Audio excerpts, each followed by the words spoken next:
हमारा finally student दरबार का सेशन नंबर 8 आज यहाँ पे हमारा स्टार्ट होने जा रहा है। टोटल 7 सेशन हम कंप्लीट कर चुके हैं। डेली हम यहाँ पे आधा घंटा पूरी की पूरी फैमिली के साथ यहाँ पर हम कुछ ना कुछ रिवाइज करते हैं और होप्सो जो हमारे सेशन चल रहे हैं।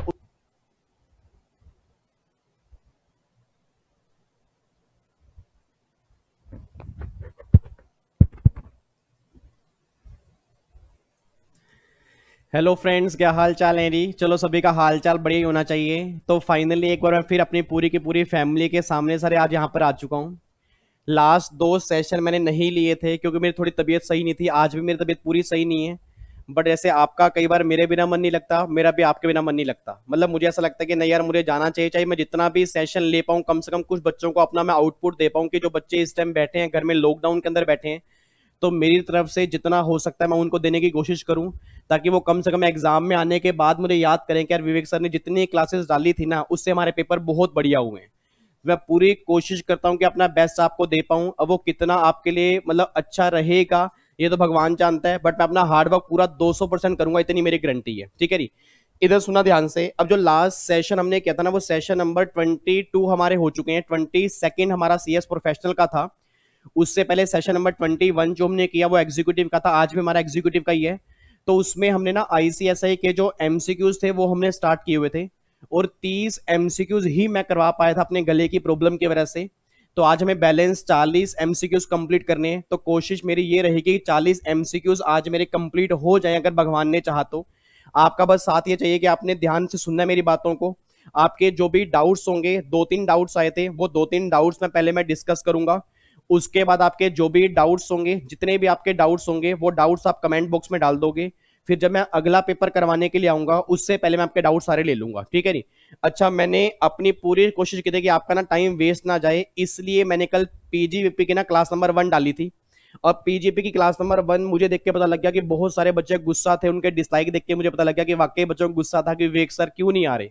बट उन्हें नहीं पता सर मेरी तबीयत सही नहीं थी। मेरी तबीयत अभी भी पूरी सही नहीं है, बट मैं पूरी कोशिश कर रहा हूं कि आपके लिए डेली बेस पे आऊं, क्योंकि जितना मेरी तरफ से हो पाएगा मैं उतना आपके लिए पूरा करूंगा। ठीक है जी। अब PGP की सारी क्लासेस तो वहां पे नहीं आ पाएंगे सर, ये मैंने आपको पहले भी कहा था। आपको रिवीजन क्लास मैंने 19 घंटे की रिवीजन क्लास डाली हुई है। आपको 19 घंटे की रिवीजन क्लास में से वो देखनी पड़ेंगी। कुछ स्टार्टिंग के बेसिक टॉपिक जो होंगे, जिससे आपका बेस क्लियर होगा, वो मैं डाल दूंगा। चैरिटेबल ट्रस्ट की रिवीजन बहुत जल्दी बना के डाल दूंगा सर। जितने बच्चों को चैरिटेबल ट्रस्ट में दिक्कत है, आपसे मैंने कमिटमेंट की थी, चैरिटेबल ट्रस्ट की कंप्लीट रिवीजन आने वाले 2 या 3 दिन में आपको डाल दूंगा, ताकि चैरिटेबल ट्रस्ट में कोई भी आपके डाउट्स है ना, वो सारे डाउट्स खत्म हो जाएं। ठीक है जी। तो फाइनली आज का सेशन स्टार्ट करते हैं। अब जिन जिन बच्चों को नहीं पता कि आज मैं यहाँ पर आया हूं, तो प्लीज दोस्तों को बता दो भाई विवेक सर आ गए हैं। आज हमें बैलेंस 40 क्वेश्चन कंप्लीट करने हैं। भगवान से बस यही दुआ करते हैं कि 40 क्वेश्चन हमारे कंप्लीट हो जाएं, और इतनी शक्ति भगवान हम सबको दे कि मैं डेली बेस पर आपके सामने बस यहाँ पे आता रहूं। ठीक है नी। इधर देखो ध्यान से। तो आज हमारे फाइनली स्टूडेंट दरबार का सेशन नंबर 23 आज हमें स्टार्ट करना है।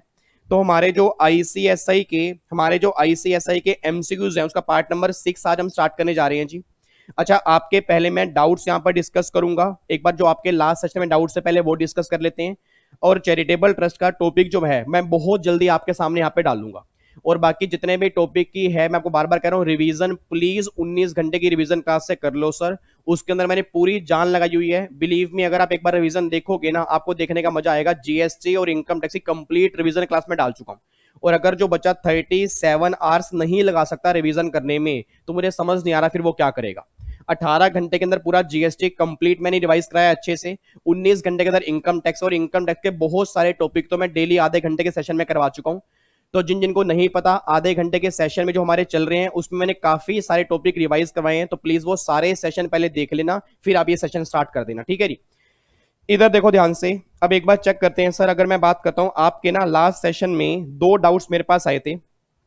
एक तो डाउट्स क्वेश्चन नंबर 29 में था, एक डाउट क्वेश्चन नंबर 14 में था। इन दोनों में क्या डाउट था एक बार वो डिस्कस करते हैं। एक बार क्वेश्चन नंबर 29 में आ रहा हूं जी। क्वेश्चन नंबर 29 में ना बच्चे का ये डाउट था कि सर यहाँ पे आपने बोला कि इसको एडवांस टैक्स देना पड़ेगा, बट ये एडवांस टैक्स पे करेगा नहीं, क्योंकि आपने हमें ना एडवांस टैक्स के रिवीजन लेक्चर में समझाया था, और आपने हमें क्लास में भी कहा था कि अगर 4 कंडीशन सेटिस्फाइड होंगे तो एडवांस टैक्स नहीं पे करना। और वो 4 कंडीशन, अगर वो इंडिविजुअल हो, इंडिया का रेजिडेंट हो, उसकी एज 60 साल या उससे ऊपर हो, और अगर बिजनेस की इनकम ना हो, अगर ये चारों कंडीशन सेटिस्फाइड होंगी तो उस पर्सन को एडवांस टैक्स पे नहीं करना, वो एग्जम्प्ट होता है। तो यहाँ पे चारों कंडीशन सेटिस्फाइड हैं। सर मेरे ख्याल से अगर आपने क्वेश्चन ध्यान से पढ़ा हो ना, यहां पर इन्होंने रेजिडेंट की बात कहीं नहीं बोली। इन्होंने ये बोला है एक रघु है, इंडिविजुअल है, सीनियर सिटीजन है, नो डाउट बिजनेस की इनकम नहीं है, बट अगर मैं एज्यूम करूंगा वो रेजिडेंट है, फिर तो आंसर इसका आएगा नील।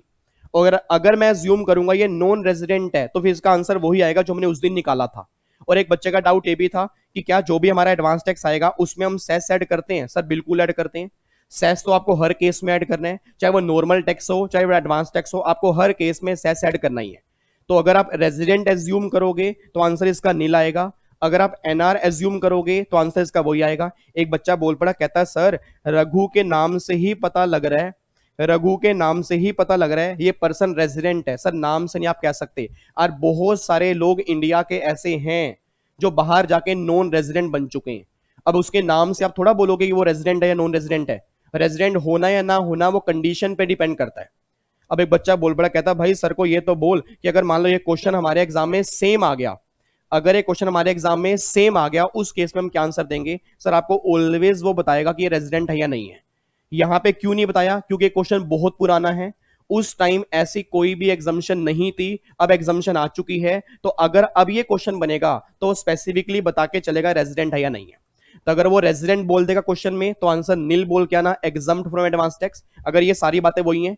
और अगर वो नॉन रेजिडेंट बोलेगा ना, फिर एडवांस टैक्स यहां पे निकालना पड़ेगा, बस ये बात ध्यान दो, ठीक है नहीं?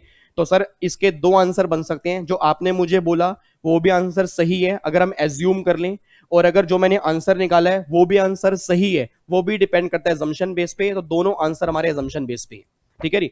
तो एक बच्चे का तो ये डाउट था। उसके बाद फिर एक क्वेश्चन नंबर 14 में डाउट था। क्वेश्चन नंबर 14 हमारा है, ये हमारा क्वेश्चन नंबर 14 है जी। क्वेश्चन नंबर 14 में ना बच्चे का ये डाउट था कि सर यहां पे आपने ये 5 लाख जो है, ये 5 लाख रुपए जो है, ये जो ड्यू डेट तक 31 मार्च तक उसने जो किया, ये आपने माइनस क्यों किया? सर एक बात मैंने सोच के बताना। आपने पीजीबीपी के अंदर एक सेक्शन 43B पढ़ा होगा कि डिडक्शन जो मिलती है वो पेमेंट बेस पर मिलती है। और पेमेंट बेस का मतलब क्या है कि अगर आपने रिटर्न की ड्यू डेट या उससे पहले अगर आपने अमाउंट पे कर दिया तो उसकी डिडक्शन आपको मिल जाएगी, नहीं तो उस साल आपको वो डिडक्शन नहीं मिलेगी। अगर आपने क्वेश्चन ध्यान से पढ़ा हो सर, उसने बोला कॉन्ट्रीब्यूशन 8,70,000 रुपए है। अब अगर ये कॉन्ट्रीब्यूशन 8,70,000 रुपए है, इसमें से 5 लाख रुपए रेमिट कर दिए 31 मार्च, मतलब उसी साल में रेमिट कर दिए, और ये 2.5 लाख रुपए रेमिट कर दिए ड्यू डेट से पहले, तो भैया ये सोच के देखना 5 लाख और 2,50,000, ये टोटल 7,50,000 रुपए उसने ऑलरेडी जमा करवा दिए हैं ड्यू डेट से पहले। 31 मार्च भी ड्यू डेट से पहले आता है, और ये तो उसने बोल दिया ड्यू डेट से पहले, तो जितना पैसा ड्यू डेट से पहले है उसकी डिडक्शन मिलेगी, बाकी की नहीं मिलेगी। तो ये 5 लाख भी माइनस करेंगे और ये 2,50,000 माइनस करेंगे, 7.5 लाख माइनस करेंगे, जो बैलेंस 1,20 बचेगा वही टैक्सेबल होगा। तो इसमें कोई गलती नहीं है, परफेक्ट आंसर है 120। आपने एक बार 43B जाके पढ़ लेना, 43B जब आप घर जाके रीड करोगे ना आपको समझ में आ जाएगा, ठीक है जी? आगे बढ़ सकती हैं, चलो जी इधर देखना ध्यान से। अब तो फाइनली अब स्टार्ट करने जा रहे हैं जी। तो हमारे बैलेंस क्वेश्चन है, आज हम स्टार्ट करते हैं। कोशिश मैं पूरी करूंगा अपनी एनर्जी अपने अंदर लेके आऊं, बट अगर कहीं भी थोड़ी सी एनर्जी की वीकनेस मिले ना तो गुस्सा मत होना, ठीक है रे? गुस्सा मत होना, कहीं बिना बात के गुस्सा हो जाओ मेरे से, गुस्सा मत हुआ करो। सर हमें मिलके काम करना है, मिलके काम करेंगे तभी हम आगे बढ़ेंगे, बस ये बात ध्यान देना। अगर मिलके काम करेंगे तभी हमारे मार्क्स आएंगे। और मैं इतनी दिल पे लेके चल रहा हूं कि बहुत सारे बच्चों के उम्मीद करता हूं 90+ मार्क्स जिस दिन आएंगे ना वो मुझे मैसेज करेंगे, सर रिवीजन क्लास जो आपने डाली थी उससे हमारे बहुत बेनिफिट हुए। उसके लिए मेहनत कर रहे हैं सर, उसके लिए मेहनत कर रहे हैं। अब ये मेहनत भगवान करे हमारी फ्रूटफुल हो जाए बस। इधर देखो ध्यान से, अब क्वेश्चन नंबर 31 पे आओ जी। क्वेश्चन नंबर 31 पढ़ते हैं। क्वेश्चन नंबर 31 कह रहा है comfort private limited issue 10,000 equity share to Pawan at the rate 18 per share when the fair market value of each share was determined 11 per share, the tax implication of the transaction। अब सोच के बोलना, इस company ने share issue किया 18 रुपए पर share, fair market value कितनी है, 11 रुपए पर शेयर, तो 7 रुपए क्या हो गई, इनकम होगी ना। तो अगर 7 रुपए इनकम हो गई, तो अगर मैं 7 को मल्टीप्लाई करूंगा तो 70,000 टैक्सेबल इनकम आ जाएगी कंपनी के हाथ में। सर सिंपल सा क्वेश्चन है, बिल्कुल गिरा हुआ। मैंने आपको शेयर इशू किया 18 रुपए, अब अगर मैंने शेयर इशू किया 18 रुपए का, उसकी फेयर मार्केट वैल्यू 11 रुपए है, तो 70,000 मेरे हाथ में क्या निकल के आ गई, इनकम आ गई। तो option number A is the correct answer. ठीक है जी। उसके बाद अच्छा, एक बच्चा ये बात कह रहा है, सर क्या यहाँ पे वो 50,000 रुपए की लिमिट भी एप्लीकेबल होगी, क्या यहाँ पे 50,000 रुपए की लिमिट भी एप्लीकेबल होगी गिफ्ट वाली। सर मे भी अगर आपको बताओ, गिफ्ट का लो अब नया सेक्शन जो है 56(2)(10) के अंदर जा चुका है, 56(2)(10) के अंदर जा चुका है। और 56(2)(10) में गिफ्ट का लो अगर आपको तो शेयर वाले केस में भी एप्लीकेबल होता है, शेयर वाले केस में एप्लीकेबल होता है ना। तो शेयर वाले केस में रिसिपिएंट के हाथ में एप्लीकेबल होता है, शेयर वाले केस में रिसिपिएंट के हाथ में एप्लीकेबल होता है, और वो तब एप्लीकेबल होता है अगर वो शेयर हमने ट्रांसफर किए हो इन एडिक्वेट कंसीडरेशन में या विदाउट कंसीडरेशन में। मेरी बात समझ में आ रही है। तो यहां तो बिल्कुल सिंपल सा क्वेश्चन है कि 18 रुपए का शेयर मैंने इशू किया, उसकी एफएमवी 11 रुपए है, तो ये यहां पे 7 रुपए जो होगी वो इनकम बन जाएगी इस कंपनी के हाथ में। उसके बाद देखो जी अगला क्वेश्चन क्या है। मिसिस लक्ष्मी 70 ईयर ओल्ड हैं, receive 30,000 every month from State Bank of India under reverse mortgage scheme by mortgaging her residential house property. She also receive monthly family pension 15,000 रुपए, her total income for the assessment year 1920। वो ये बात कहना चाह रहे हैं, एक Mrs Lakshmi है, 70 ईयर उसकी एज है, उसको ये कहना चाह रहे हैं कि 30,000 रुपए उसको हर महीने मिलते हैं स्टेट बैंक ऑफ इंडिया से, किस लिए, रिवर्स मॉर्गेज की स्कीम के अंदर। मे बी अगर आपने कैपिटल गेन पढ़ा हो, एक कैपिटल गेन में सेक्शन 47 आता है, एक कैपिटल गेन में एक सेक्शन 47 आता है। उस सेक्शन 47 में आपने पढ़ा होगा कुछ ट्रांजैक्शन ऐसी होती हैं जिसको हम ट्रांसफर नहीं मानते, उसमें रिवर्स मॉर्गेज वाला कॉन्सेप्ट भी है। रिवर्स मॉर्गेज के अंदर मिलने वाला पैसा मेरे हाथ में सारा एग्जम्प्ट होता है, तो अगर मेरे हाथ में रिवर्स मॉर्गेज के अंदर मिलने वाला पैसा सारा एग्जम्प्ट है, तो उस केस में ये पैसा तो एग्जम्प्ट है, ये टैक्सेबल ही नहीं होगा। फैमिली पेंशन मिल रही है 15,000 पर मंथ, तो अगर फैमिली पेंशन 15,000 पर मंथ मिल रही है तो एक साल की कितनी मिलेगी, 1,80,000 रुपए। और मेरी पूरी फैमिली जो यहाँ पे सामने बैठी है वो जानती है अदर सोर्स के चैप्टर में फैमिली पेंशन की डिडक्शन आपको मिलती है। डिडक्शन कितनी मिलती है, जितनी फैमिली पेंशन मिलेगी उसका 1/3 और 15,000 पे विच एवर इज लेस। अब आप खुद समझदार हो, अगर मैं इसका 1/3 निकालूंगा तो 1/3 कितना बनेगा, 60,000 और 15,000 लेस क्या बना, 15,000। तो यह 180 में से 15,000 माइनस करोगे तो बैलेंस 165, ये टैक्सेबल आ जाएगा। बताओ इस क्वेश्चन में था क्या। और बच्चा ये बात बोलता है, सर ये क्वेश्चन ना पेपर बाहर से आ गया, ये पेपर बाहर से नहीं आया, ये पेपर बाहर से नहीं आया, आपने क्वेश्चन ध्यान से नहीं पढ़ा, आप कंफ्यूज, पता किसमें हो गए, आप कंफ्यूज हो गए रिवर्स मॉर्गेज के अंदर। रिवर्स मॉर्गेज कैपिटल गेन के सेक्शन 47 में आपने पढ़ा होगा सर, उसमें एग्जम्प्ट होता है, कुछ भी टैक्सेबिलिटी उसकी नहीं होती। फैमिली पेंशन सारी टैक्सेबल नहीं है, डिडक्शन माइनस करने के बाद टैक्सेबल है। डिडक्शन कितनी मिलती है, 1/3 और 15,000 विच एवर इज लेस, तो 15,000 मैंने माइनस कर दिया, बैलेंस आपका 165 टैक्सेबल आ गया। ठीक है जी, तो आपका आंसर निकल जाएगा 165, ये आपका आंसर निकल के आ जाएगा। उसके बाद क्वेश्चन नंबर 33 मैंने क्रॉस किया हुआ है जी, अब एक क्वेश्चन यहां से काट दो, अब एक क्वेश्चन किसी काम का नहीं है। क्वेश्चन नंबर 34 पे आओ जी। Which of the following person eligible to seek advance ruling. एक ओल्ड सिलेबस के अंदर चैप्टर है, सीएस एग्जीक्यूटिव ओल्ड सिलेबस के अंदर चैप्टर है एडवांस रूलिंग का। मे भी उन्होंने पढ़ा होगा एडवांस रूलिंग के अंदर क्या होता है। एडवांस रूलिंग अथॉरिटी होती है जो फ्यूचर में ही डिसाइड कर लेती है कि हमारी इनकम कितनी आएगी, हमारा टैक्स कितना आएगा। अच्छा, एडवांस रूलिंग के पास कौन कौन जा सकता है, आपने क्लास के अंदर पढ़ा होगा, रेजिडेंट भी जा सकता है, नॉन रेजिडेंट भी जा सकता है, पीएसयू भी जा सकते हैं, नोटिफाइड रेजिडेंट जो है कुछ वो भी जा सकते हैं। तो काफी सारे लोग ऐसे हैं जो एडवांस रूलिंग के पास जा सकते हैं। तो उसने क्वेश्चन में यही मांगा है कि इनमें से कौन कौन एडवांस रूलिंग के पास जाएगा, तो भैया option number D that is non resident. और बाकी ये तीनों लोग जो हैं ये स्पेसिफाइड कैटेगरी में कवर नहीं होते, तो आंसर क्या बनेगा, नॉन रेजिडेंट बनेगा। अगर यहाँ पे रेजिडेंट लिखा होता, पीएसयू लिखा होता और all of the above answer होता, फिर हमारा आंसर क्या होता, ऑल ऑफ द अबव। तो इन चारों में से आंसर कौन सा बन रहा है, non resident, option number D. ये question only for old syllabus था, न्यू सिलेबस के लिए नहीं है। ठीक है जी। उसके बाद अगला क्वेश्चन देखो जी, अगला question number 35। Rose limited filed its return of income for the assessment year 2021। इसने रिटर्न फाइल की 2021 के लिए ऑन 10 अगस्त 2020, इस दिन रिटर्न फाइल की। The notice under section 143(2) for scrutiny assessment should be serve on the assessee bye.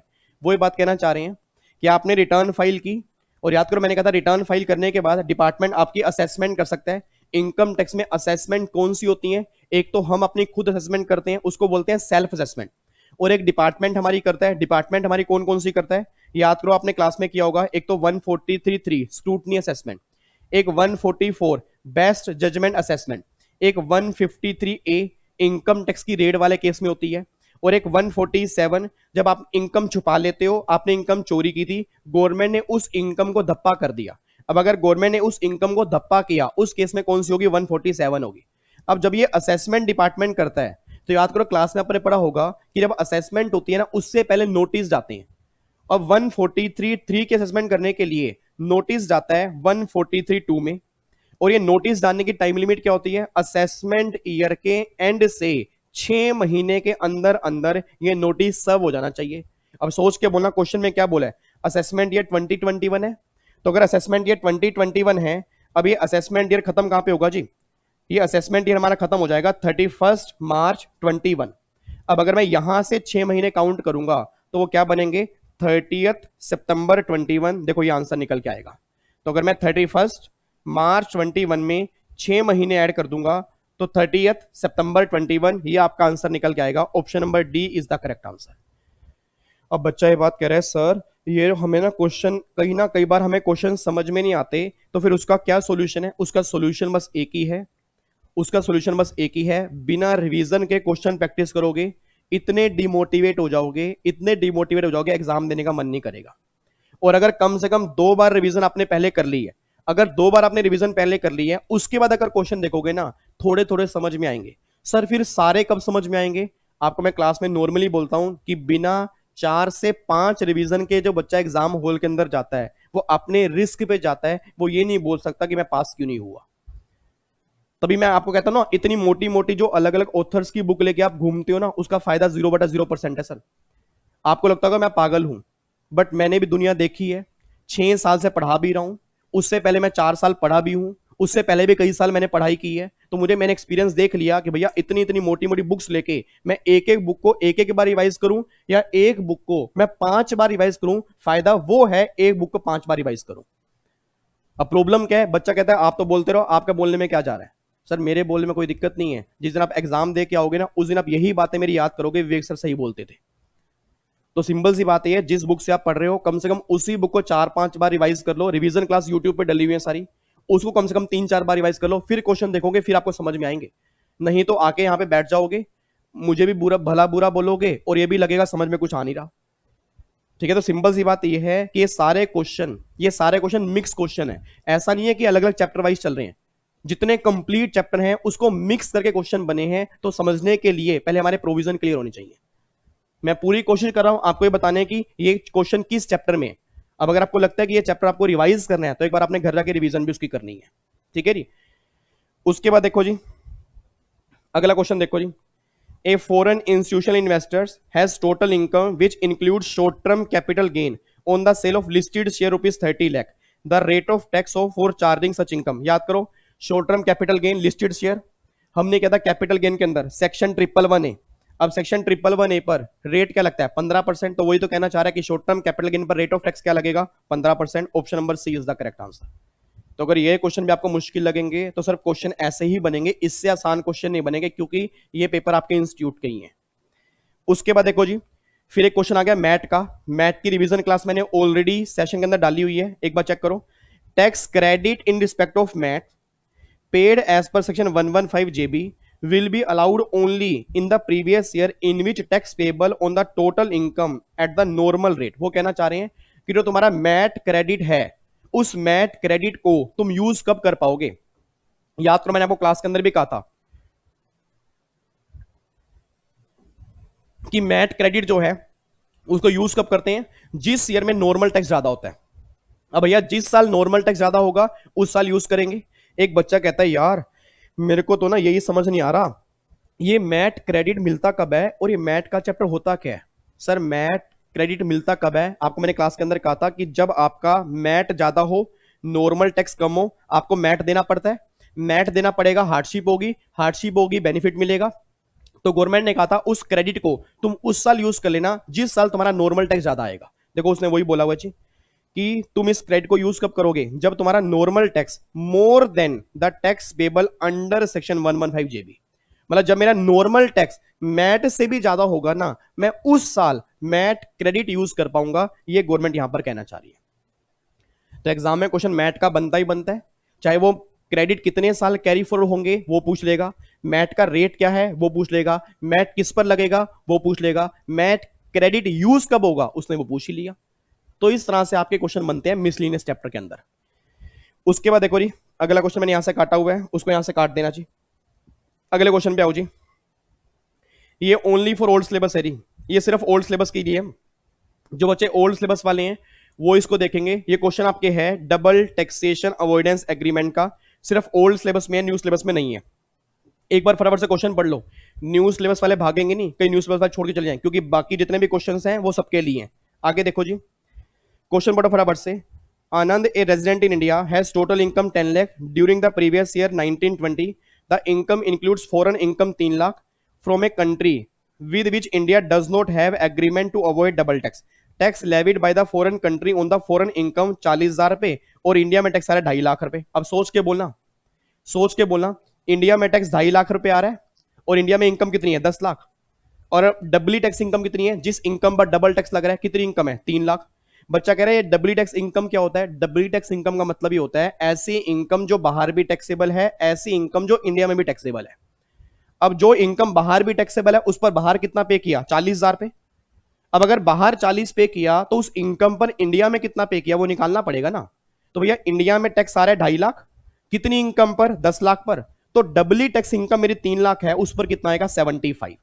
तो याद करो मैंने क्लास में कहा भी था, जो इंडिया में टैक्स आएगा वो और जो बाहर पे किया वो, इसमें से कम वाला क्रेडिट मिल जाता है। सेक्शन नंबर 91 आपने पढ़ा होगा डबल टैक्सेशन अवॉइडेंस एग्रीमेंट में। तो इसमें से लेस वाला मेरा क्या है 40,000, इसका मूल्य मिल जाएगा बेनिफिट। तो उसने मुझसे यही पूछा, देखो उसने मुझसे क्या पूछा है, रिलीफ मुझे कितना मिलेगा, तो 40,000 पे, ये हमारा आंसर आएगा। तो जिनके बच्चे ओल्ड सिलेबस वाले हैं उन्होंने चैप्टर किया होगा, मे बी उनको याद आ गया होगा सेक्शन 91 का रिलीफ कितना मिलता है, विच एवर इज लेस, तो लेस कितना आ रहा है 40,000, तो आंसर कितना आएगा 40,000। ये क्वेश्चन आपके एग्जाम के अंदर बन सकता है ओल्ड सिलेबस के अंदर। अगले क्वेश्चन पे आओ।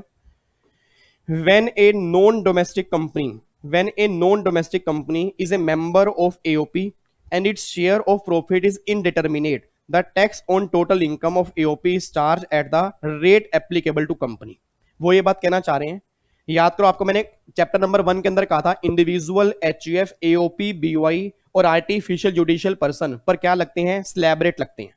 स्लैब रेट कौन से वाले, वो 2.5 लाख, 2.5 लाख से लेके 5 लाख, 5 लाख से लेके 10 लाख, उस पर वो रेट लगते हैं। बट मैंने उस टाइम कहा था कि एओपी में ध्यान रखना, एओपी के अंदर जितने पर्सन होते हैं ना, अगर उसमें सिंगल पर्सन भी ऐसा है जिसकी इनकम स्लैब रेट से टैक्सेबल नहीं है, हाईएस्ट रेट से टैक्सेबल है, तो पूरे एओपी की इनकम पर हाईएस्ट रेट लगेगा। मैं दोबारा बोल रहा हूं कि अगर कोई एओपी है, एओपी पर नॉर्मल स्लैब रेट लगता है, बट एओपी के अंदर जो पर्सन है उसमें कोई पर्सन ऐसा है कि जिस पे नॉर्मल स्लैब रेट नहीं लगता, हाईएस्ट रेट लगता है, तो फिर पूरे एओपी की इनकम पर क्या रेट लगेगा, हाईएस्ट रेट लगेगा। देखो वही क्वेश्चन है जी, एओपी में एक कंपनी है नॉन डोमेस्टिक कंपनी, उसकी मेंबर है। अब non domestic company means foreign company. अब अगर वो भैया फॉरेन कंपनी है तो फॉरेन कंपनी पर स्लैब रेट तो लगता नहीं है, तो अगर एओपी की मेंबर ऑफ फॉरेन कंपनी बन गई तो अब एओपी की इनकम जो टैक्सेबल होगी ना, वो स्लैब रेट से टैक्सेबल नहीं होगी, वो किस रेट से होगी, कंपनी रेट से टैक्सेबल होगी। देखो वही बात यहां लिखी है कि भैया आप एओपी पर रेट क्या लगाओगे, जो कंपनी पर रेट होंगे ना, अब एओपी पे इनकम पर वही रेट एप्लीकेबल होंगे। तो जो ओल्ड सिलेबस वाले बच्चे हैं उनको ये बात ज्यादा अच्छे से पता होगी। न्यू सिलेबस वाले बच्चों में एओपी का पूरा चैप्टर नहीं है, थोड़ा चैप्टर है, छोटा चैप्टर, इसलिए उनको ये बात में भी ना पता हो। बट ओल्ड वालों के अंदर तो पूरा कंप्लीट चैप्टर है, उन्हें पता होगा कि एओपी की इनकम पर या तो स्लैब रेट लगते हैं या हाईएस्ट रेट लगते हैं। स्लैब रेट तब लगती हैं जब सारे मेंबर स्लैब रेट वाले हो, ठीक है ना, और सबका शेयर पता हो। बट यहां पे क्या है कि सारे मेंबर, उसमें उसने बोला एक मेंबर ऐसा है जो कंपनी है। अब अगर एक मेंबर कंपनी है और वो स्लैब रेट के दायरे में नहीं आती, तो भैया एओपी की इनकम फिर स्लैब रेट के दायरे में टैक्सेबल नहीं होगी। उसके बाद देखो जी, deduction under section 80C can be claim for the fix deposit made in any schedule bank if the minimum period of deposit 5 year. 80C में डिडक्शन का चैप्टर आपने किया होगा सर। 80C में डिडक्शन एफडी जो करवाते हो वो कम से कम कितने साल की होनी चाहिए, 5 साल की। तो वही पूछ रहे हैं एफडी कितने साल की हो, 5 साल की। आंसर आएगा ए। उसके बाद देखो जी, एक जीत लिमिटेड कंपनी है। अब सोच के बोला जीत लिमिटेड क्या बन गया, कंपनी। अब कंपनी की रिटर्न फाइल करने की अपने आप बोल दो ड्यू डेट क्या होगी। सर एक कंपनी की रिटर्न फाइल करने की ड्यू डेट क्या होती है, 30 सितंबर ऑफ असेसमेंट ईयर। देखो आंसर क्या बनेगा, 30 सितंबर। अब बताओ इस क्वेश्चन को भी अगर आप मुश्किल बोलोगे, बच्चा कह रहा है सर इतना बड़ा क्वेश्चन दे दिया, बाकी क्वेश्चन आपने क्यों नहीं पढ़ा। मैं पढ़ूंगा ही नहीं, मैं पढ़ूंगा ही नहीं, मैं क्यों पढ़ूं।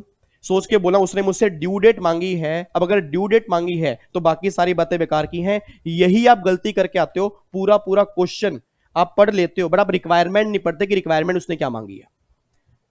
तो सबसे पहले क्या, सबसे पहले क्वेश्चन में क्या पढ़ो, रिक्वायरमेंट पढ़ो। उसने मुझसे मांगा ड्यू डेट क्या है, ऊपर बोल दिया कंपनी है। तो भैया अगर ऊपर कंपनी है नीचे ड्यू डेट है तो भैया ड्यू डेट मुझे बतानी है सितंबर। अभी बीच में जो भी बातें बोल रहे हैं वो मेरे किसी काम की नहीं है। और यही बच्चा गलती करके आता है। वो बच्चे बोलते हैं ना पेपर पूरा नहीं होता। पेपर ना पूरा होने का रीजन क्या है, कि सारा क्वेश्चन पढ़ लिया, रिक्वायरमेंट नहीं पढ़ी बस। तो मेरी फैमिली के जितने बच्चे हैं ना, क्वेश्चन जब भी पढ़ो कम से कम 2 बार रिक्वायरमेंट पढ़ो, उसने मांगा मुझसे क्या है, और जो उसने मुझसे मांगा है ना उसके बेस पे मैं आंसर दे के आऊंगा, बस ये बात ध्यान देना।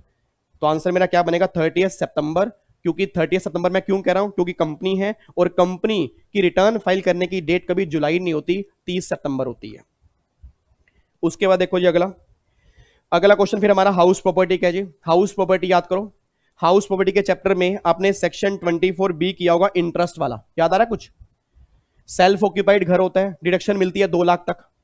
लेट आउट वाले केस में कोई लिमिट नहीं होती। आओ जी एक बार चेक करते हैं क्या कहना चाहते हैं। The construction of a house was completed 31 January 20। घर की कंस्ट्रक्शन कंप्लीट हुई 31 जनवरी 20 को, मतलब यहां पर मेरा घर बनके तैयार हुआ। ये देखो ये मेरा घर बनके तैयार हुआ। The owner of the house took a loan 20 lakh at the rate 6% per annum 1 May 19। उसने इसी साल, जिस साल कंस्ट्रक्शन कंप्लीट हुई उसी साल उसने लोन लिया, 1 मई को 20 लाख रुपए का लोन लिया 6%। In this case the deduction allowable for the previous year 1920 towards interest on the borrowing. बताओ जी। अब सोच के बोलना सर 1 मई को लोन लिया, तो अगर 1 मई को लोन लिया तो मैं इंटरेस्ट पे करूंगा अप्रैल से या मई से पे करूंगा, पहले तो ये बताओ। सर इधर देखो ध्यान से, कई बच्चे तो इस टाइम सेशन छोड़ के भाग गए हैं, कह रहे भैया हम सेशन नहीं देख रहे, हम ये बाद में देखेंगे, हमारा हो रहा है दिमाग खराब, अभी हमने खेली है लूडो और अभी हम खेलेंगे पबजी। क्योंकि 1 महीना एग्जाम डिले हो गए हैं, और अगर एग्जाम डिले हो गए हमें पूरी छूट मिल गई। अब 1 महीने के अंदर में रिकॉर्ड तोड़ देने हैं कि लूडो वाले हमें मैसेज करें कि सर आप प्लीज हमारे यहां पर आओ, आपने बहुत बढ़िया लूडो की गेम खेली है। कई बच्चे इस टाइम ऐसे हैं। क्योंकि प्रॉब्लम पता क्या है, 1 महीना एग्जाम डिले हो गए, आधे तो रिलैक्स मोड में आ गए कि एग्जाम ओ माय गॉड जैसे कैंसिल ही ना हो गए हो। और मैं इसलिए कह रहा हूं सर मैं डेली आऊंगा, इसलिए सिर्फ आपको जगाने के लिए कि नालायको मैं नहीं सो रहा, आप क्यों सो रहे हो। एग्जाम मेरे नहीं है, डिग्री मुझे नहीं मिलनी साहब, डिग्री मुझे मिल चुकी है, मैं आपके लिए हार्डवर्क कर रहा हूं। एक बार सोच के बोलना, मैं डेली आपके आके क्वेश्चन करवा रहा हूं, ये हार्डवर्क किसके लिए है, मेरे लिए तो नहीं है सर। सिंपल सी बात है, मेरे लिए तो नहीं है।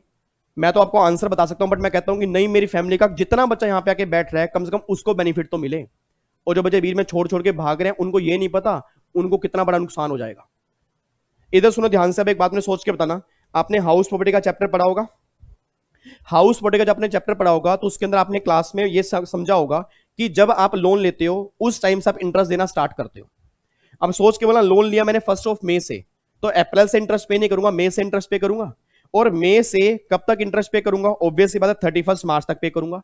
एक बच्चा बीच के अंदर बैठा है, बच्चा कह रहा है यार सर को फटाफट से बुलाओ, सर ये क्वेश्चन गलत कर रहे हैं, क्योंकि 31 जनवरी को तो घर कंप्लीट हो गया।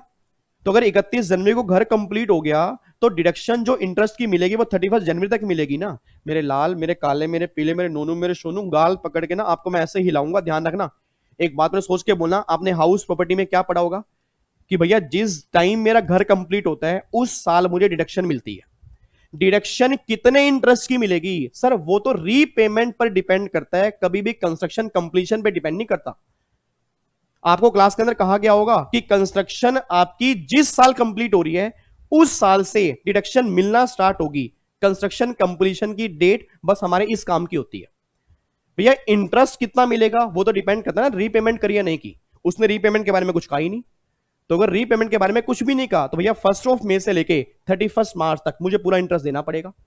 तो 1 मई से लेके 31 मार्च कितने महीने बन रहे हैं, 11 महीने बन रहे हैं। तो आप निकाल लो 11 महीने का 20 लाख मल्टीप्लाई 6%, 1,20,000, और अगर मैं 11 महीने का निकाल दूंगा तो आप खुद समझदार हो कितना बनेगा, 1,10,000। तो देखो आंसर 1,10,000 आ गया। बताओ क्वेश्चन में है क्या। और कई बच्चे क्या बोलते हैं, 1,20,000 आंसर आएगा, option number D, none of the above.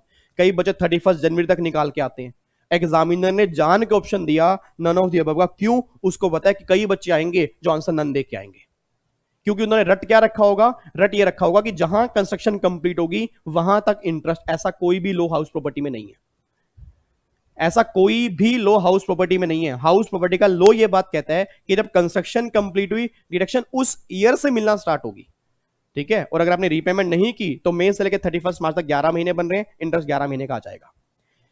अगला देखो जी, under the head of PGBP the method of accounting that should be followed by assessee. क्या जी, कैश और एक्यूरेल कोई भी आप यूज कर सकते हो। पीजीपी के अंदर आप कौन सा मेथड फॉलो कर सकते हो, कोई भी। ये मर्केंटाइल बेस, पता ना क्या होता है मर्केंटाइल बेस, क्या होता है, दैट इज एक्यूरेल बेस। इसको हम एक्यूरेल बेस बोलते हैं, ठीक है ना। तो कैश बेस यूज करो या एक्यूरेल बेस यूज करो, कोई भी मेथड यूज करो, कोई फर्क नहीं पड़ता। Option number D is the correct answer. उसके बाद देखो जी, Madhu Limited, Madhu Limited own machinery, rate of depreciation 15% है, रिटर्न डाउन वैल्यू है 1 अप्रैल 19 को 30 लाख। ड्यू टू फायर, आग लगी, आग लगी जी, due to fire entire asset in the block were destroyed. Oh my God, सारा ब्लॉक ही जल के खत्म हो गया। अगर सारा ब्लॉक ही जल के खत्म हो गया, याद करो मैंने पहले भी कहा था पिक्चर खत्म हो चुकी है। ये क्वेश्चन पता है किसका है, जो बच्चे इंटेलिजेंट होंगे, जिन्होंने अभी पीजीपी किया होगा, उनको में भी आता होगा। और अगर आपने रिवाइज अभी किया होगा, एक सेक्शन 50 आपने किया होगा पीजीपी के अंदर, और 50 मैंने क्लास के अंदर कहा भी था पिक्चर अभी बाकी है, पिक्चर खत्म हो चुकी है। पिक्चर अभी बाकी है मतलब अभी ब्लॉक मेरा बचा है, अभी मेरा ब्लॉक बचा है, ब्लॉक में कुछ एसेट्स बची हैं, और अगर ब्लॉक में कुछ एसेट्स बची होंगी तो ट्रीटमेंट अलग करेंगे। पिक्चर खत्म हो चुकी है, ब्लॉक खत्म हो चुका है, और अगर ब्लॉक ही सारा खत्म हो चुका है तो उस केस में या तो गेन आएगा या लॉस आएगा, डब्ल्यूडीवी कभी नहीं आएगी। तो भैया क्वेश्चन अगर आपने ध्यान से पढ़ा, वो कह रहा है एंटायर, एंटायर एसेट जल गई। तो अगर सारी एसेट ही जल गई तो ब्लॉक खत्म हो गया, और अगर ब्लॉक ही खत्म हो गया, देखो क्वेश्चन के अंदर क्या मांग रहा है, कह रहा है डेप्रीसिएशन बता दो। अब जिस बच्चे ने रिक्वायरमेंट ही नहीं पढ़ी, वो कैलकुलेटर हाथ में लेके कैलकुलेशन करेगा, कुछ ना कुछ तो निकालेगा। बट अगर रिक्वायरमेंट पहले पढ़ ली और ये वर्ड पढ़ लिया एंटायर एसेट जल गई है तो ब्लॉक ही खत्म हो गया, तो भैया जब ब्लॉक ही खत्म है तो डेप्रीसिएशन किसका निकालोगे। मेरे लाल, मेरे काले, मेरे पीले, आपको मेरी आवाज आ रही है। मैं पूरी जान, पेट से जान, मतलब अंदर से इतनी जान निकाल के बोल रहा हूं। अब मुझे नहीं पता आपको मेरी आवाज आ रही है नहीं आ रही। मेरे लाल, मेरे काले, मेरे पीले, आपने अगर दो वर्ड ध्यान से पढ़े हैं, पहला वर्ड तो डेप्रिसिएशन और दूसरा वर्ड एंटायर एसेट्स। अब अगर आपने एंटायर एसेट्स, आपने एंटायर एसेट वर्ड पढ़ लिया तो सारा ब्लॉक खत्म। अगर सारा ब्लॉक ही खत्म तो डब्ल्यूडीवी है ही नहीं, और अगर डब्ल्यूडीवी नहीं है तो डेप्रिसिएशन का तो मतलब ही नहीं है। तो इसका आंसर कितना आएगा, नील। तो ये आएगा डेप्रिसिएशन। बताओ जी, ठीक है। तो बताओ इस क्वेश्चन में था क्या। सर क्वेश्चन में कुछ भी नहीं होता, क्वेश्चन में कुछ भी नहीं होता, बस आप पढ़ते कैसे हो, मुझे आपको ना पढ़ना सिखाना है। और जो ये मुझे इतने सारे क्वेश्चन करवाने हैं ना, 700-800 क्वेश्चन हमें प्रैक्टिस करने हैं डेली आके, इतने क्वेश्चन प्रैक्टिस करवा दूंगा कि एग्जाम में जब क्वेश्चन बनेंगे ना, आप भूल के भी खुद भी गलती नहीं कर सकते, खुद भी गलती नहीं कर पाओगे, क्योंकि आपको ना क्वेश्चन पढ़ने आ जाएंगे। और मैं यहाँ पे आके इसलिए रहा हूँ सिर्फ क्वेश्चन पढ़ाने के लिए, नहीं तो आंसर तो आप भी निकाल सकते हो देख के। सिर्फ मैं इसलिए आ रहा हूँ कि क्वेश्चन पढ़ने कैसे होते हैं ये आपको पता हो, ताकि आप एग्जाम में गलती ना करो। उसके बाद देखो अगला क्वेश्चन क्या है। अगला क्वेश्चन है, Murali, Murali is employ in Mega, Murali is employ in Mega Limited Delhi, Delhi में। He is paid house rent allowance of 9,000 per month in the financial year 1920। He salary for the purpose of computation of house rent allowance relief may be taken 20,000 per month. Murali pay actual rent 10,000 per month. How much the house rent allowance is tax free. कितना HRA exempt होगा ये बता दो। ये question किसका है, house rent allowance salary में section number 10-13 capital है, आपने एचआरए वाला किया होगा उसका है। एचआरए में एग्जाम्पशन कितनी मिलती है sir, least of the following shall be exam. पहला, एक्चुअल कितना एचआरए मिला। दूसरा, rent paid minus 10% of salary. तीसरा, मेट्रो सिटी वाले केस में 50%, तो ये मेट्रो सिटी दिल्ली है, 50% मैंने कर लिया। आओ जी एक बार देखते हैं। सैलरी मेरी है 20,000 पर मंथ, तो पूरे साल की सैलरी मेरी कितनी होगी, 2,40,000 पे, 2,40,000 पे। सबसे पहला लीस्ट ऑफ द फॉलोइंग, पहला एचआरए कितना मिला, एचआरए मिला 9,000 पर मंथ। तो 9,000 को अगर मैं 12 से मल्टीप्लाई करूंगा तो 1,08,000 पे ये मेरा एक्चुअल एचआरए आ गया। सेकंड रेंट पेड, रेंट कितना पे किया 10,000 per month, 10,000 multiply 12, 1,20,000 rent paid, minus 10% of salary, salary मेरी कितनी है 2,40,000, उसका 10% 24,000, तो rent paid minus 10% of salary 96,000 ये आ गया। और अगर मेट्रो सिटी में है तो सैलरी का 50% कितना आएगा 1,20,000। अब इसमें से लीस्ट मेरा क्या बन रहा है 96,000, उसने मुझसे मांगा ही किया है, एग्जम्पशन तो कितने की मिलेगी 96 की, ये आंसर आ गया आपका।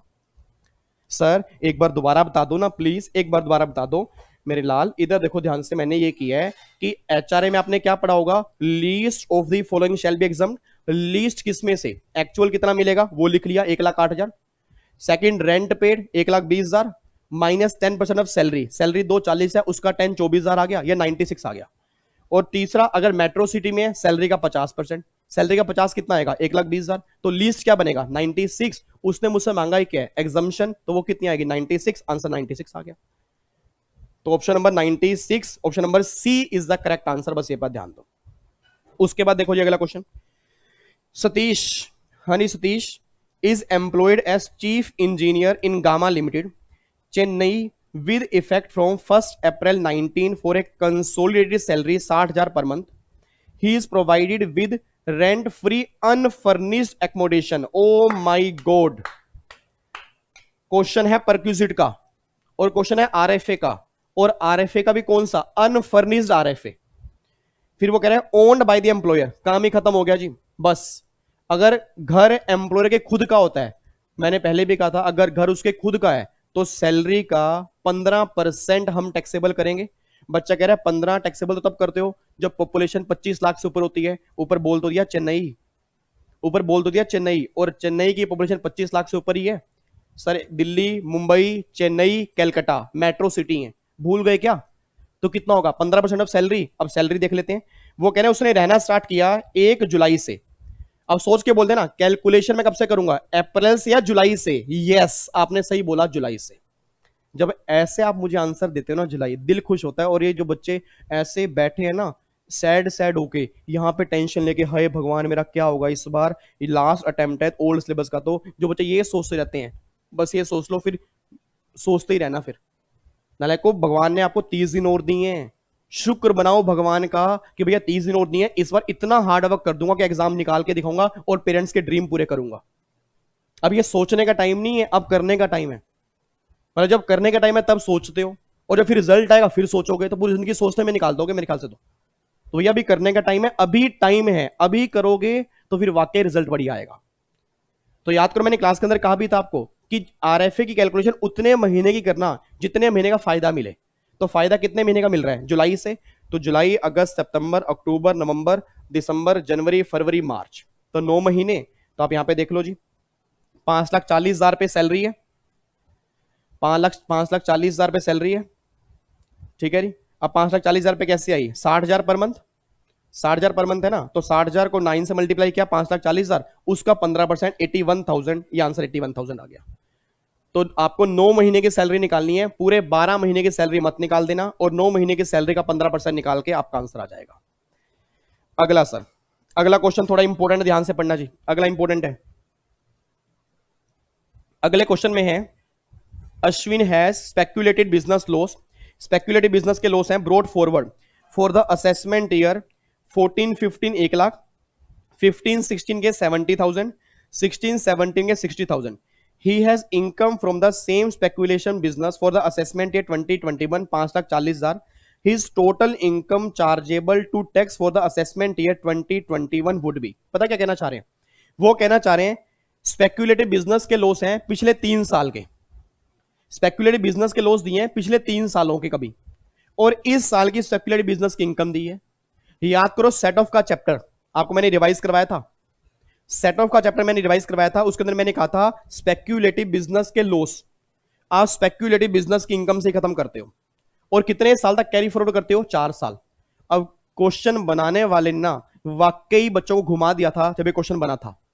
बच्चों ने पता क्या किया, बच्चों ने ये सारे लॉस उठाए और इनकम से खत्म कर डाले। क्यों, बच्चों को क्या लगा स्पेक्युलेटिव लॉस है, स्पेक्युलेटिव इनकम है, खत्म कर दो। सर आप ध्यान से देखो, जो उसने ये वाले साल दिए हैं उसके इस साल के लॉस तो यहां तक पहुंच ही नहीं पाएंगे, क्यों नहीं पहुंच पाएंगे? 14-15 के लॉस हैं, 14-15 के लॉस 4 साल तक जाएंगे, तो सोच के बोलना 18-19, और अभी चल रहा है 20-21, आ ही नहीं पाएंगे। 15-16 के लॉस है, 4 साल तक जाएंगे, 19-20, 19-20 तो चल नहीं रहा अभी। 16-17 के लॉस हैं, 4 साल 20-21 तक जाएंगे, तो मतलब यही लॉस, मतलब 16-17 के लॉस ही इस साल खत्म हो पाएंगे, बाकी 2 लॉस तो डेड हो चुके हैं। ओ माय गॉड, हे भगवान, अगर इस तरह के क्वेश्चन बन गए तो हमारा काम हो जाएगा, कुछ काम नहीं होगा। क्वेश्चन बहुत ध्यान से पढ़ना, बहुत ध्यान से पढ़ना, अपने माइंड में कॉन्सेप्ट सारे लेके चलना, बस सारे अगर माइंड में कॉन्सेप्ट लेके चलोगे ना, दिक्कत बिल्कुल भी नहीं आएगी। अब यहां पर आप खुद सोचो सर, देखो ये 14-15 है, ये 15-16 है, 16-17 है, अब 14-15, 15-16 के लॉस तो खत्म हो चुके हैं। जब वो लॉस ही खत्म हो चुके हैं, 4 साल ही खत्म हो चुके हैं, तो वो खत्म कैसे होंगे? तो 4 साल कौन से होंगे? सिर्फ ये 16-17 वाले, तो ये 60,000 रुपए खत्म करेंगे, तो 540 में से सिर्फ 60,000 रुपए के लॉस खत्म करूंगा, तो 4,80,000 रुपए, ये इसका आंसर आएगा। ये इसका आंसर है, बताओ। अब देखने में क्वेश्चन मुश्किल है, देखने में क्वेश्चन टेक्निकल है, बट प्रॉब्लम क्या, क्वेश्चन में कुछ भी नहीं है। जिस बच्चे ने ध्यान से पढ़ा कि स्पेक्युलेटिव बिजनेस के लॉस 4 साल तक जाते हैं, ये लॉस खत्म हो चुके होंगे, तो खत्म ही नहीं होंगे, तो सिर्फ एक लॉस है जो हमें खत्म करना है, बाकी कोई खत्म नहीं करना है। ठीक है जी, अगले क्वेश्चन पे आ रहा हूं जी। यहां पे देखो जी, अब डीपी एंड कंपनी से पार्टनरशिप फर्म, 3 पार्टनर हैं, उसके कैपिटल दे रखी है, पार्टनरशिप डीड है, 15% इंटरेस्ट है, वर्किंग पार्टनर की सैलरी है, उसने फिर बोल रखा है उसके टोटल सेल है, the total income of the firm under section 44AD। कितना बड़ा घुमा दिया, कितना लंबा चौड़ा घुमा दिया। अगर यही क्वेश्चन हमारे एग्जाम के अंदर बनता, इतना बड़ा क्वेश्चन दिखता, पहले तो हम छोड़ के आते। सोच के बोला ऊपर कहानियां लिख रहा है, 3 पार्टनर है, इंटरेस्ट है, सैलरी है, मैं क्या करूं? क्योंकि उसने जब बोला सेक्शन 44AD, तो 44AD बोलते ही पीजीबीपी का चैप्टर आप ध्यान में आ गया, प्रिजम्पटिव टैक्सेशन।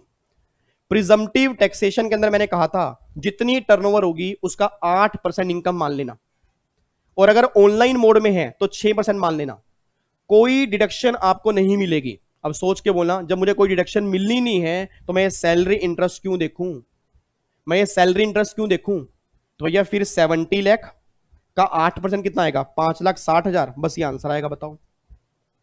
ठीक है, तो ये आंसर गलत दिया हुआ है, ICSI ने आंसर उन्होंने ये वाला दिया हुआ है। अब जो लेटेस्ट आंसर बनेगा जून 20 दिसंबर 20 के लिए, आंसर आपका ये 5,60,000 बनेगा। अब जून 20 नहीं हो गया, अब जुलाई 20 हो गया, ठीक है ना? तो आपका आंसर बनेगा ये 5,60,000। तो ये सारी बातें बेकार की हैं, जितनी टर्नओवर है उसका 8%। बच्चा कह रहा है आपने 6% क्यों नहीं लिया? मेरे नोनू, यहाँ पे इसने कहा लिखा है ऑनलाइन मोड में, और अगर ऑनलाइन मोड में लिखा ही नहीं होगा तो मैं 8% ही लूंगा ना। ठीक है, तो इसका 8% निकाल दोगे, आंसर आ जाएगा। आगे देखो जी, in case which of the following cooperative society the deduction under section 80P is restricted to rupees 1 lakh, that is consumer cooperative society. एक सेक्शन 80P है जो प्रैक्टिकल लाइफ में इतना चलता नहीं है, ठीक है, आपने रीड भी नहीं किया होगा इतना, बट ओल्ड सिलेबस वाले बच्चों ने शायद कभी रीड किया हो, न्यू सिलेबस के अंदर तो नहीं है, ओल्ड वाले बच्चों ने रीड किया हो। जो 80P सेक्शन है कोऑपरेटिव सोसाइटी वाला, उसमें कोऑपरेटिव सोसाइटी कौन सी होती है? कंज्यूमर कोऑपरेटिव सोसाइटी, ये इसका आंसर आएगा बस। आगे देखो जी, मेट्रो लिमिटेड, मेट्रो लिमिटेड एक डोमेस्टिक कंपनी है, एक कंपनी डोमेस्टिक है, उसकी टोटल इनकम है 11 करोड़ 25 लाख। अच्छा, 11 करोड़ 25 लाख मतलब 10 करोड़ से ज्यादा है, और अगर 10 करोड़ से भी ज्यादा है तो वो कह रहे हैं सरचार्ज कितना लगेगा? 12% लगेगा। कितना मुश्किल क्वेश्चन है, हे भगवान, इतना मुश्किल क्वेश्चन मैं एग्जाम में कैसे उठा पाऊंगा? उसने बोल दिया 11 करोड़ 25 लाख, सरचार्ज का रेट मांग लिया, कैसे याद करूंगा? समझ रहे मेरी बात? 2 रेट है ना सरचार्ज के, 7 और 12। 7 कब लगता है? 1 करोड़ से ऊपर 10 करोड़ तक। 12 कब लगता है? अगर 10 करोड़ से ऊपर हो, तो इनकम ये 10 करोड़ से ऊपर है, कितना लगेगा? 12%। अगला क्वेश्चन यहां से कट कर देना जी, अब ये खत्म हो चुका है। उसके बाद while making payment of winning from the horse race, tax will be deducted at source if payment exceed 5,000। ये हमारा चैप्टर TDS का है, उसमें हॉर्स रेस वाले केस में लिमिट आपकी 5,000 रुपए की है। इनमें से अगर 5,000 तक होगा तो TDS नहीं कटेगा, 5,000 से ऊपर होगा तो TDS कट जाएगा। ठीक है, तो ये क्वेश्चन TDS का है। TDS की लिमिट मैंने आपको कहा था याद कर लेना, और मैंने वो समरी डायग्राम भी एक्सपर्ट बनो की वेबसाइट पर डाला हुआ है TDS का, स्पेशली आपके लिए। तो उसमें सारी लिमिट्स भी हैं, रेट भी हैं। अब कई बच्चों ने वो डाउनलोड किया ही नहीं होगा, मुझे पता है, तो जिन बच्चों ने नहीं किया, एक्सपर्ट बनो की वेबसाइट पर चले जाना, उसमें TDS समरी डायग्राम के नाम से होगा, उसमें आपको सारी लिमिट्स मिल जाएंगी। आगे देखो जी, the authority for the advance ruling in income tax is appointed by, that is central government. ठीक है जी, ओल्ड सिलेबस वाले बच्चों के लिए, न्यू सिलेबस वाले बच्चों के लिए क्वेश्चन नहीं है। जो एडवांस लूटिंग अथॉरिटी होती है उसको अपॉइंट कौन करता है? सेंट्रल गवर्नमेंट अपॉइंट करता है। Interest is payable assessee on refund under income tax at the rate of 6%। याद करो मैंने क्लास के अंदर कहा था री, जब भी गवर्नमेंट के इंटरेस्ट लेने की बारी आती है तो गवर्नमेंट हमसे चार्ज करती है 18% पर एनम। जब भी गवर्नमेंट के इंटरेस्ट लेने की बारी आती है गवर्नमेंट हमसे चार्ज करती है 18% पर एनम, और जब गवर्नमेंट के देने की बारी आती है तब गवर्नमेंट हमें इंटरेस्ट देती है 6% पर एनम। तो अगर क्वेश्चन में आ गया आपने टैक्स लेट पे किया, उस पे इंटरेस्ट का रेट क्या है, तो भैया फिर वो 234A में देखो इंटरेस्ट चलते हैं हमारे, ठीक है, 234B 234C में इंटरेस्ट, और जब यहां पे रिफंड की बात होगी तो इंटरेस्ट बनेगा 6% पर एनम। बस ये बात ध्यान देना। उसके बाद देखो जी, मनोज ने एक्वायर किए 1000 इक्विटी शेयर, लिस्टेड कंपनी ये है, इस दिन कंपनी ने इशू किए राइट शेयर ये है, the company issue bonus share ये है, मार्केट प्राइस दिया हुआ है ये, the cost of acquisition of bonus share. कमाल कर दी सर क्वेश्चन पूछने वाले ने, कमाल कर दी क्वेश्चन पूछने वाले ने, इतना लंबा चौड़ा क्वेश्चन दिया बच्चे कंफ्यूज करने के लिए, और क्या मुझसे मांग रहा है? बोनस शेयर की कॉस्ट बता दो। अभी अभी हमने कैपिटल गेन के टॉपिक खत्म किए, जो बच्चे लक्ष्मी नगर वाले होंगे उन्हें पता होगा, ऑनलाइन क्लास वालों को भी पता होगा, बोनस शेयर की कॉस्ट क्या बनती है? नील बनती है। अब बताओ इतना बड़ा क्वेश्चन देने के बाद वो मांग रहा है बोनस शेयर की कॉस्ट क्या है, तो आंसर क्या आएगा? नील आएगा। तो मैं इसलिए दिखाना चाह रहा हूं सर, एग्जाम में हर क्वेश्चन की हर लाइन का मतलब नहीं होता, आपका माइंड डिपेंड करता है कि आप किस तरह से वो क्वेश्चन पढ़ रहे हो, तभी आपको पता लगेगा। तो इतनी सारी लाइनें होती हैं, हर लाइन का मतलब नहीं होता, लाइनों का मतलब, कौन सी लाइन का मतलब है वो देखना पड़ेगा, वो क्वेश्चन की रिक्वायरमेंट क्या है। तो मेरी आपसे हाथ जोड़ के प्रार्थना है कि जब भी एग्जाम में क्वेश्चन बने रिक्वायरमेंट पढ़ लेना, बिना रिक्वायरमेंट के क्वेश्चन पढ़ोगे क्वेश्चन सोल्व नहीं होंगे। उसके बाद देखो जी आगे,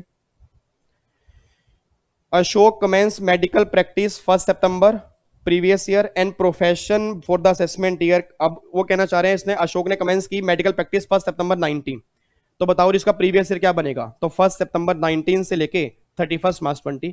एक बच्चा बोल पड़ा सर प्रीवियस ईयर तो स्टार्ट सेटअप से होता है। यस सेटअप से होता है, बट अब सोच के बोलो अगर सेटअप की डेट मुझे नहीं दी तो मुझे क्या मानना पड़ेगा कि कमेंसमेंट ही सेटअप है? अरे मेरे नोनू, जब आप खुश होते हैं ना मुझे बहुत अच्छा लगता है। यहां पे एक बात मुझे बताओ, सेटअप की डेट कोई दी है? सेटअप की डेट नहीं दी ना, तो अगर सेटअप की डेट दी नहीं तो मैं सेटअप कहां से लेके आऊं?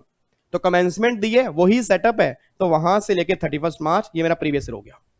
आगे देखो जी, Pradeep acquire an urban land for Chitra ₹70 lakh 10 October 19 at what rate TDS will be deducted?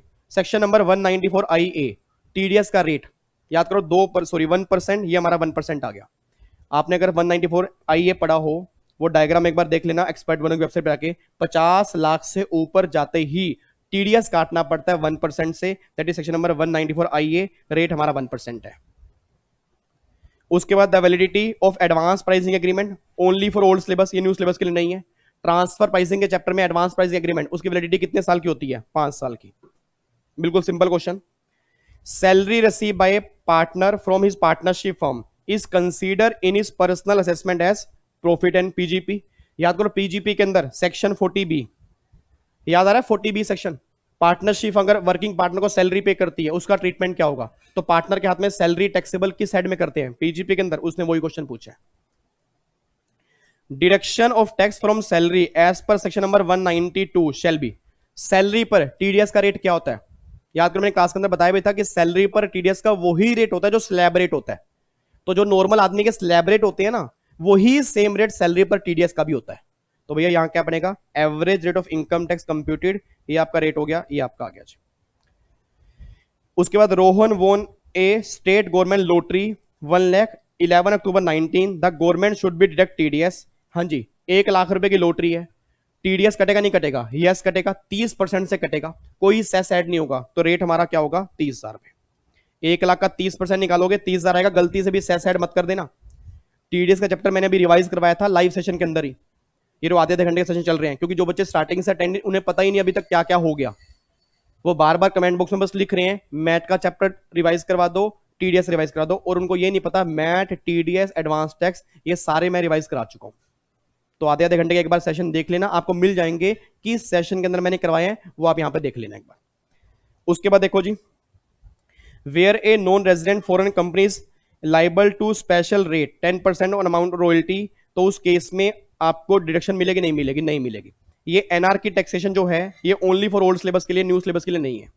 तो ओल्ड वाले बच्चे बस इतना ध्यान दें कि जब भी कोई एनआर कंसेशनल रेट यूज करेगा तो कोई भी डिडक्शन उसको नहीं मिलेगी। तो option number C is the correct answer. ये ओल्ड वालों को ध्यान रखना है, न्यू वालों को ध्यान नहीं रखना। बच्चा कह रहा है ओल्ड वालों के एग्जाम में सर ज्यादा इनकम टैक्स आता है। यस, 70 मार्क्स का इनकम टैक्स है ना ओल्ड के अंदर, उसमें कुछ चैप्टर ज्यादा है, और न्यू सिलेबस के अंदर तो 50 नंबर का है, उनमें कुछ चैप्टर कम है।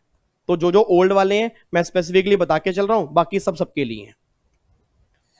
आगे देखो जी, section number 139(1) an individual other than individual the age of 60 year और more shall have file the return. बताओ जी, रिटर्न कब फाइल करनी होती है? अगर उसकी total income before deduction exemption limit से ज्यादा होती है। ये हमने लो पढ़ा था ना, अगर उसकी total income before deduction, deduction से पहले अगर एग्जम्पशन लिमिट से ज्यादा होगी तो रिटर्न फाइल करनी पड़ेगी। Option number D is the correct answer. उसके बाद ड्यू डेट बताओ जी रिटर्न फाइल करने की। A working partner of a firm whose accounts are liable to audit. अब सोच के बोलना, ऑडिट कराने की रिक्वायरमेंट है तो क्या बनेगी? 30 सितंबर। बट एक डेट और भी होती है, ओल्ड सिलेबस वाले बच्चों को पता होगा, एक चैप्टर उनमें ट्रांसफर प्राइसिंग का है। ट्रांसफर प्राइसिंग की रिटर्न जाती है 30 नवंबर को। तो देखो यहां पे ऑप्शन नंबर डी इन्होंने दिया हुआ है, 30th November of the assessment year in case of furnish report under section 92E। ये पता किसका है? ट्रांसफर प्राइसिंग का है। और 30 सितंबर जो है बाकी अदर केस में। तो इसका आंसर डी बनेगा। बट अब ये क्वेश्चन ऐसा नहीं बनेगा, अब ये क्वेश्चन ऐसा नहीं बनेगा क्योंकि अब न्यू सिलेबस में ट्रांसफर प्राइसिंग का चैप्टर नहीं है। तो अगर ये क्वेश्चन अब बनेगा ना, तो अब इसका बस आंसर क्या आएगा? 30 सितंबर आएगा, ठीक है ना। और अगर ओल्ड सिलेबस के अंदर एक क्वेश्चन बनेगा तो ओल्ड सिलेबस के अंदर आज भी ये क्वेश्चन ऐसा ही बनेगा। बट न्यू सिलेबस वाले बच्चे ध्यान दें, अगर एक क्वेश्चन बन जाता है तो आपको बस देखना है ऑडिट कंपलसरी है ना, तो इसका आंसर क्या बनेगा? 30 सितंबर ये बनेगा। तो न्यू वालों के एग्जाम में आंसर ये बनेगा, क्योंकि ट्रांसफर प्राइसिंग उनके एग्जाम में नहीं है तो उनकी डेट भी उनके एग्जाम में किसी काम की नहीं है। उसके बाद देखो जी, for the previous year 1920 assessee suffered a business loss 2,50,000. His income from other source 180. His due date of return was 31st July 20 but submitted 9 September. लो जी, लेट रिटर्न फाइल की है। फटाफट से मुझे याद करवा दो, रिटर्न ऑफ चैप्टर में अगर आप लेट रिटर्न फाइल करते हो, अगर आप रिटर्न लेट फाइल करते हो तो मैंने पहले भी कहा था बिजनेस और कैपिटल गेन के लॉस कैरी फॉरवर्ड नहीं होते।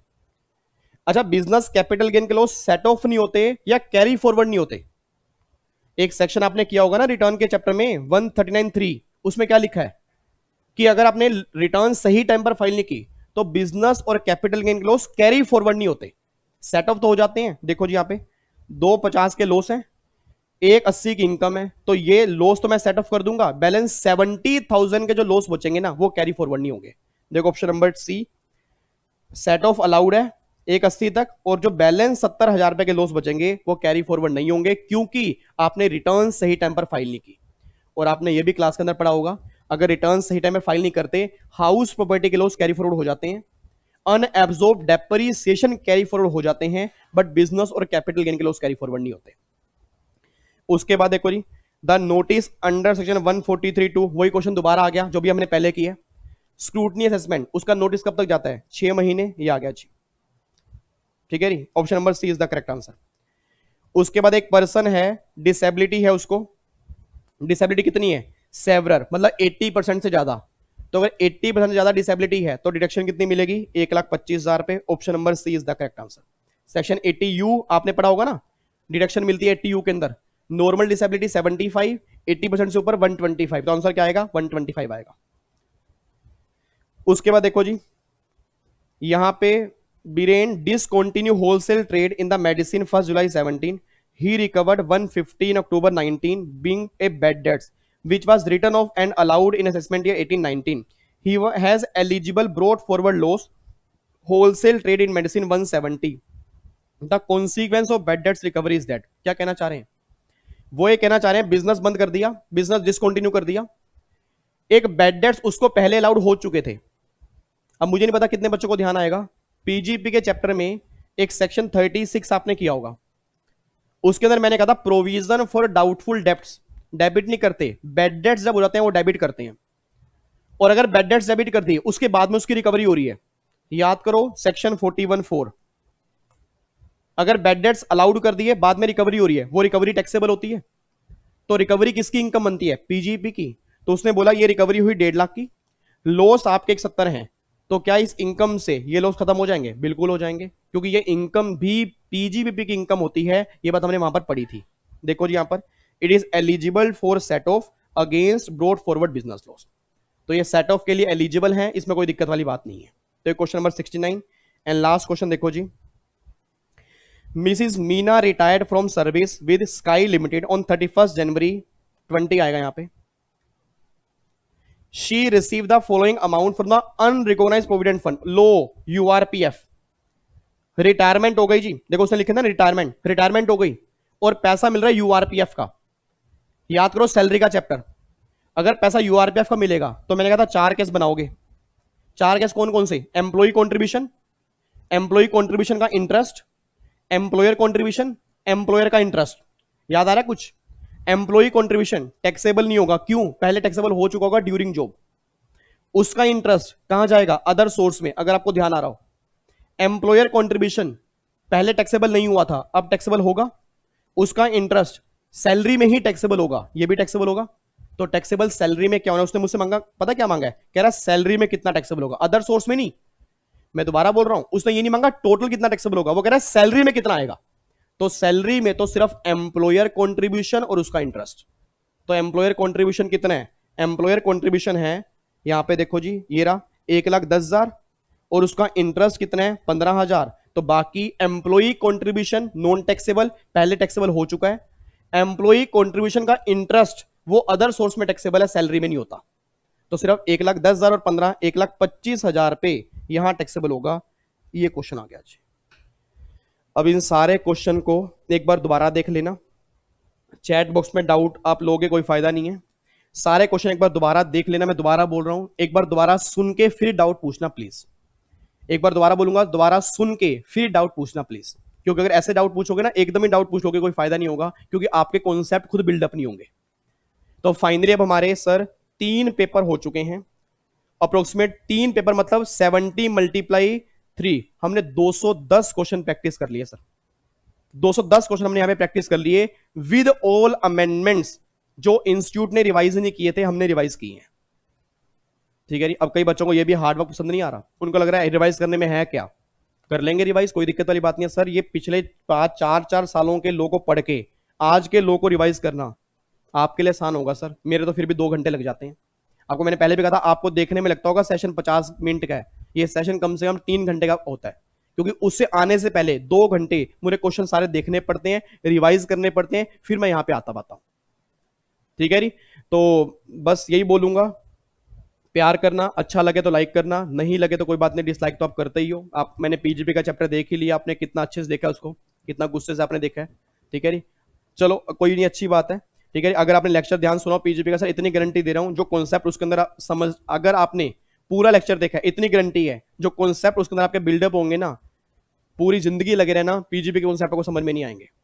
उस लेक्चर 1 में ही मैंने इतने जबरदस्त कॉन्सेप्ट बिल्डअप करने की कोशिश की है, बच्चे ने देखा नहीं है, बस आधा घंटा देखा होगा, बंद कर दिया होगा और सोचा होगा चलना छोड़, कौन देखेगा।